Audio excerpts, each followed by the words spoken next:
कागज का इस्तेमाल हम कई सारी सदियों से करते आ रहे हैं और हमारे रोजमर्रा के जिंदगी के कामों में भी कागज का इस्तेमाल हम करते हैं। वैसे आप सभी लोग जानते होंगे कि कागज लकड़ी में से बनता है, लेकिन क्या आप लोग जानते हो कि आखिर कड़क कड़क लकड़ी में से ऐसा नरम कागज कैसे तैयार होता है? अगर नहीं तो बने रहिए मेरे आज के इस वीडियो पे। अगर चैनल पे नए हैं तो सब्सक्राइब कर लेना। मेरा नाम है ब्रिजेश। तो चलिए शुरू करते हैं आज का ये अमेजिंग वीडियो। आज के इस युग में चाहे भले ही कंप्यूटर का जमाना आ चुका हो, लेकिन कागज की इंपॉर्टेंस उतनी ही है जितनी पहले हुआ करती थी। वैसे आप लोग ये जानते होंगे कि लकड़ी में से कागज को तैयार किया जाता है, लेकिन आप में से काफी कम लोग जानते होंगे कि कड़क कड़क लकड़ी में से आखिर नरम कागज कैसे तैयार किया जाता है। तो दरअसल कागज बनाने के लिए सबसे ज्यादा जरूरी होता है सेल्यूलोज, और रुई में जिसे हम कपास भी कहते हैं उनमें सबसे ज्यादा सेल्यूलोज होता है। लेकिन कपास में से सेल्यूलोज को नहीं निकाला जाता क्योंकि यह प्रक्रिया काफी महंगी पड़ती है। अब आप सोच रहे होंगे कि तो आखिर सेल्यूलोज को कहां से निकाला जाता है? तो पेड़ों में भी सेल्यूलोज पाया जाता है और यहीं से सेल्यूलोज को निकाला जाता है। तो सबसे पहले जंगल से खास तरह से चुनी गई लकड़ियों को काटकर फैक्ट्री में लाया जाता है और उसके चिप्स बनाए जाते हैं, और इसके पहले पेड़ों की छाल को मशीनों के द्वारा निकाल दिया जाता है और बाद में इसके छोटे छोटे चिप्स बनाए जाते हैं, और इन लकड़ी के छोटे छोटे टुकड़े को कन्वेयर बेल्ट की मदद से ट्रांजिस्टर टैंक में भेज दिया जाता है। और इन बड़े बड़े टैंक में एसिडिक सॉल्यूशन भरा हुआ होता है जिसमें लकड़ी के टुकड़े को डालकर काफी देर तक इसे उबाला जाता है। इन एसिडिक सॉल्यूशन में लकड़ी को उबालने से लकड़ी में से वुडन फाइबर और लिग्निन दोनों अलग अलग हो जाते हैं। बाद में इस बचे हुए लकड़ी के टुकड़े को पानी से अच्छी तरह से साफ किया जाता है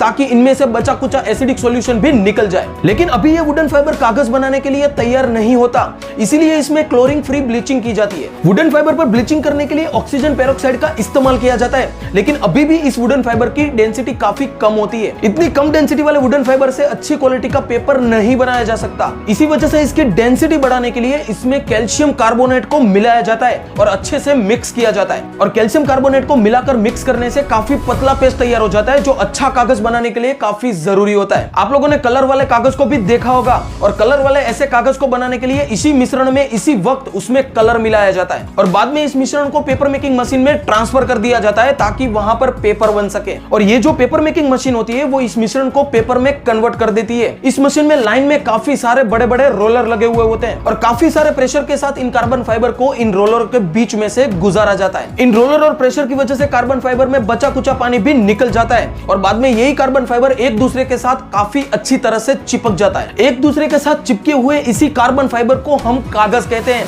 लेकिन अभी भी ये तैयार नहीं हुआ होता क्योंकि ये थोड़ा गीला होता है, इसे सुखाने की जरूरत होती है, और इसको सुखाने के लिए गर्म चेंबर के मशीन में से इसको निकाला जाता है ताकि ये अच्छी तरह से सूख जाए। और इन मशीन में से गुजरने के बाद हमें सूखा और क्लीन कागज मिल जाता है और इसी तरह तैयार होता है कागज। और फिर इन कागज का एक बड़ा रोल बनाया जाता है और इन बड़े रोल में से कई सारे छोटे छोटे रोल को काटा जाता है और फिर इन्हें पैक करके ट्रक के जरिए फैक्ट्री में भेज दिया जाता है और वहां पर उससे कई सारी अलग अलग तरह की चीजें बनाई जाती हैं, जैसे कि बुक्स, न्यूज़पेपर, कैरी बैग वगैरह वगैरह। लेकिन आपको बता दूं कि कागज को बनाने के लिए लकड़ी से भी ज्यादा जरूरत होती है पानी की। लेकिन आपको जानकर हैरानी होगी कि 1 किलो पेपर बनाने के लिए लगभग 100 लीटर पानी की जरूरत पड़ती है, और इसीलिए कहा जाता है कि पेपर को वेस्ट करना मतलब पानी और पेड़ दोनों को वेस्ट करना होता है। अब आप काफी अच्छी तरह से समझ गए होंगे कि लकड़ी में से पेपर को आखिर कैसे तैयार किया जाता है। अगर आपको वीडियो पसंद आया तो लाइक, शेयर, सब्सक्राइब जरूर कर लेना। मैं मिलता हूं अगली वीडियो में। जय हिंद।